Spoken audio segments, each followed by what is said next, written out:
Baik teman-teman, terima kasih kesempatan yang telah diberikan kepada kami untuk mempresentasikan hasil dari kelompok kami. Kami dari kelompok 5 membahas tentang Pancasila sebagai sistem etika.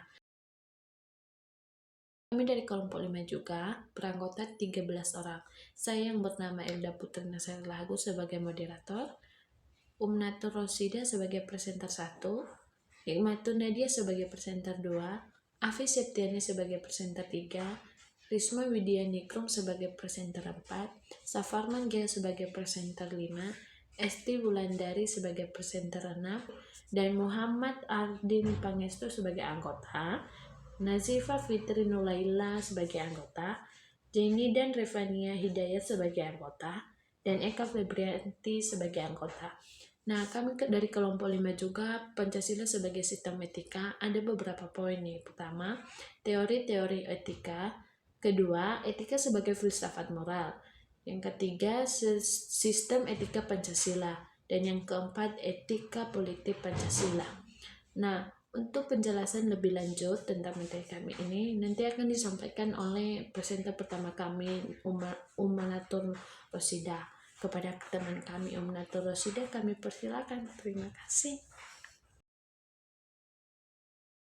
Teori-teori etika. Etika adalah sebuah konsep yang berhubungan dengan tindakan atau perilaku manusia, khususnya apa yang dianggap benar dan salah.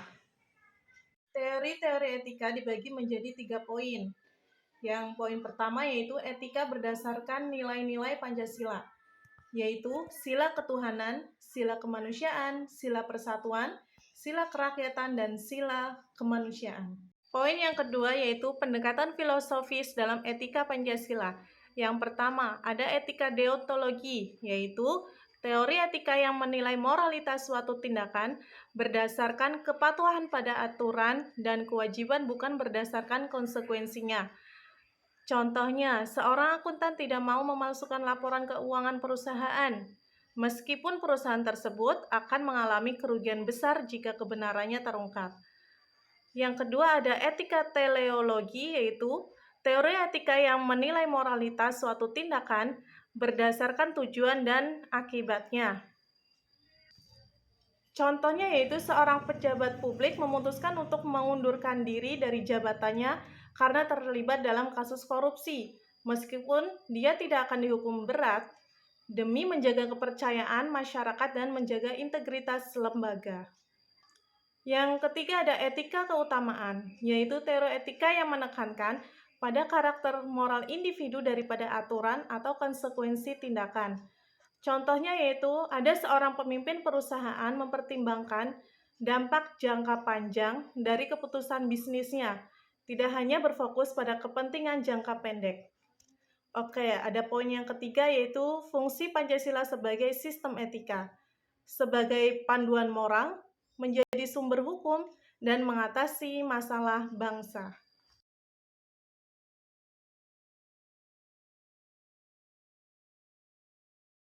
Di sini saya akan melanjutkan presentasi dari teman saya. Sekali ini saya akan membahas etika sebagai filsafat moral.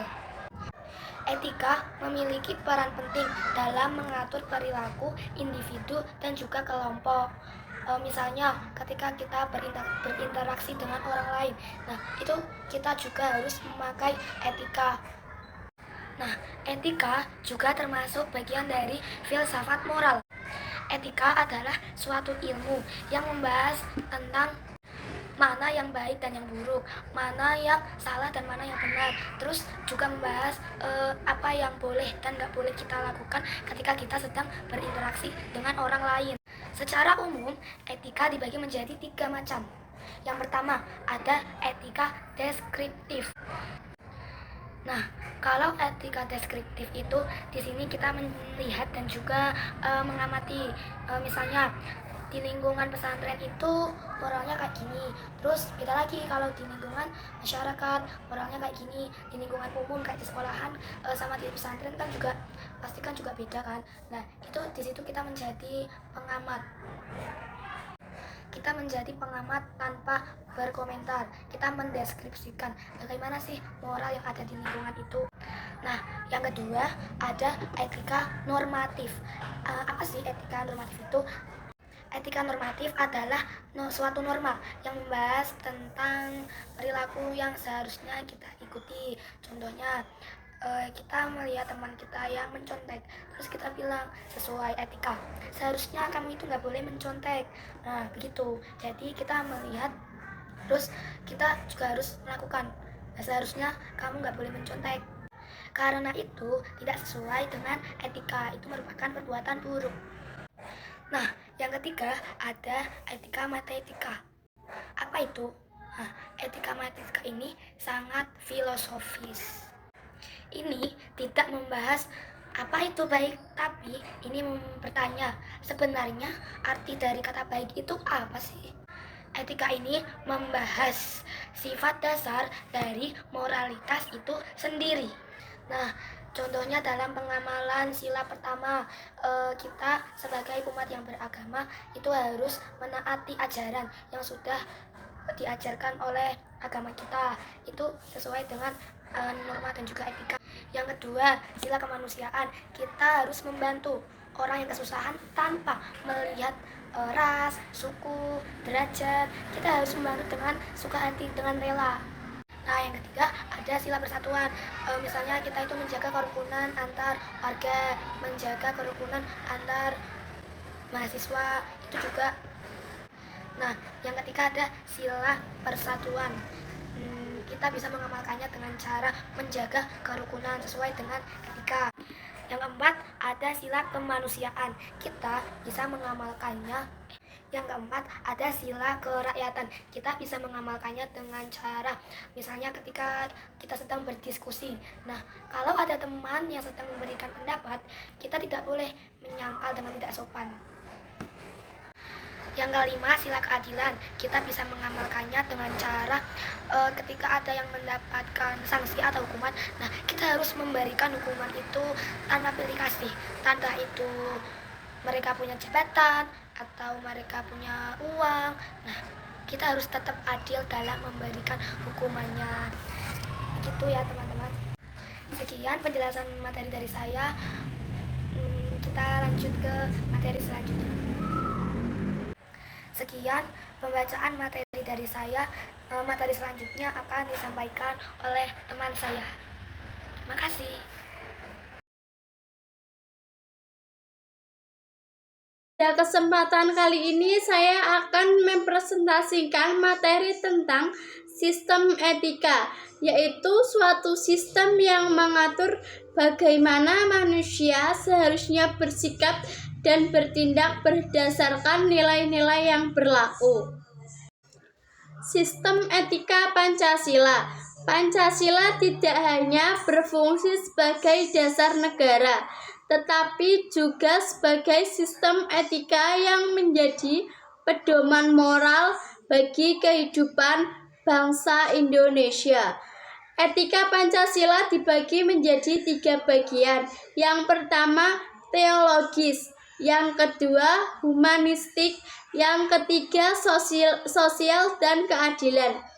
Sebagai sistem etika, Pancasila merupakan landasan filsafat yang dijelaskan melalui 5 sila. Yang pertama, ketuhanan. Yang kedua, kemanusiaan. Yang ketiga, persatuan. Yang keempat, kerakyatan. Yang kelima, keadilan sosial.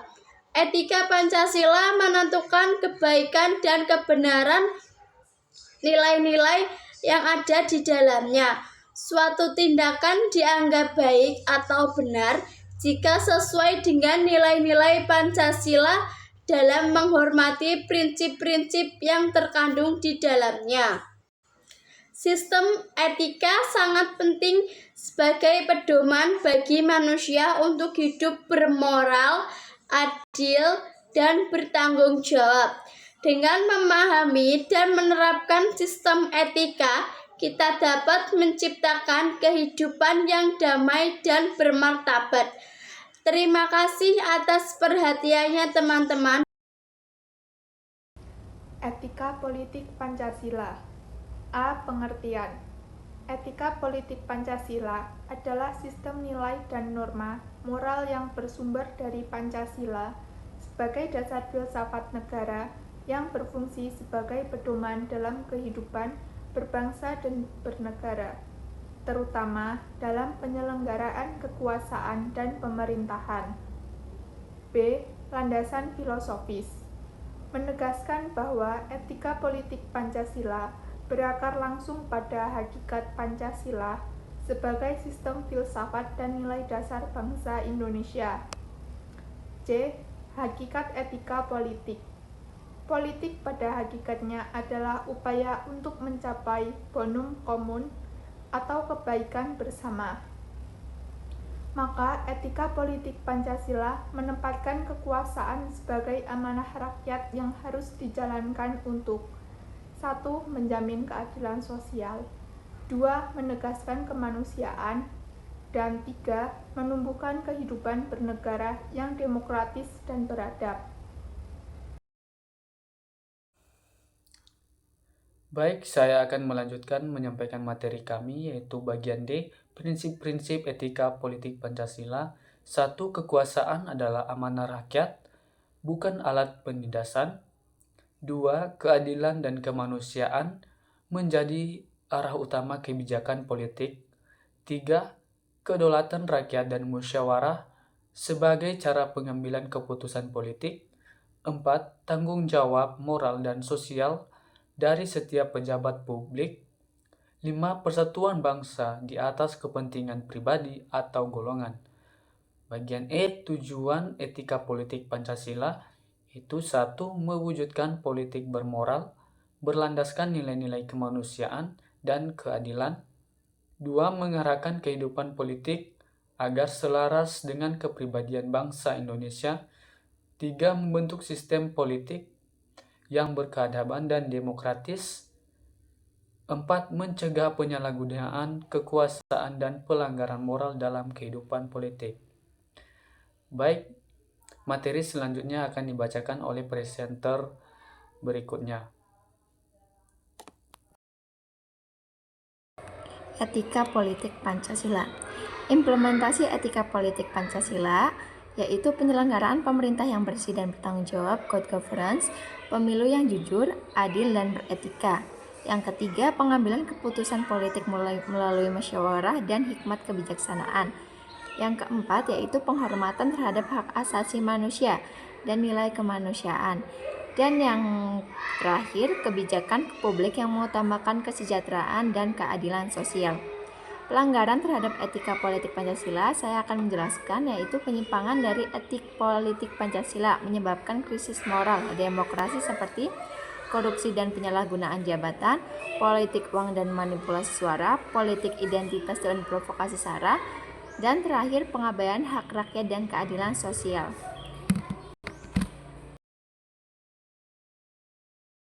Baik teman-teman semua, sebagai kesimpulan dari materi kami yaitu Pancasila sebagai sistem etika memiliki nilai-nilai moral yang menjadi pedoman bagi tingkah laku seseorang dan kehidupan bersama masyarakat. Setiap sila mencerminkan prinsip etis yang menunjukkan pengharapan terhadap Tuhan, persaudaraan manusia, persatuan musyawarah, serta keadilan sosial. Dengan menjadikan Pancasila sebagai dasar etika, masyarakat Indonesia disarankan untuk bertindak sesuai dengan nilai-nilai moral universal yang sesuai dengan kepribadian bangsa. Etika Pancasila bukan hanya bersifat aturan yang harus diikuti, tetapi juga dapat diterapkan dalam kehidupan sehari-hari, baik dalam urusan pribadi, sosial, maupun kenegaraan. Oleh karena itu, Pancasila memainkan peran penting dalam membentuk karakter dan moral bangsa yang beradab dan adil. Sebagai sarannya yaitu untuk masyarakat, sebaiknya menerapkan nilai-nilai etika Pancasila dalam kehidupan sehari-hari, seperti menghormati perbedaan, berbuat jujur, dan menjaga keadilan. Yang kedua yaitu untuk lembaga pendidikan. Diperlukan untuk mengajarkan karakter berdasarkan Pancasila agar generasi muda memahami dan mengamalkan nilai-nilai etika bangsa. Yang ketiga yaitu untuk pemerintah. Sebaiknya mengambil Pancasila sebagai dasar utama dalam membuat kebijakan publik agar pemerintah menjadi lebih jujur dan adil.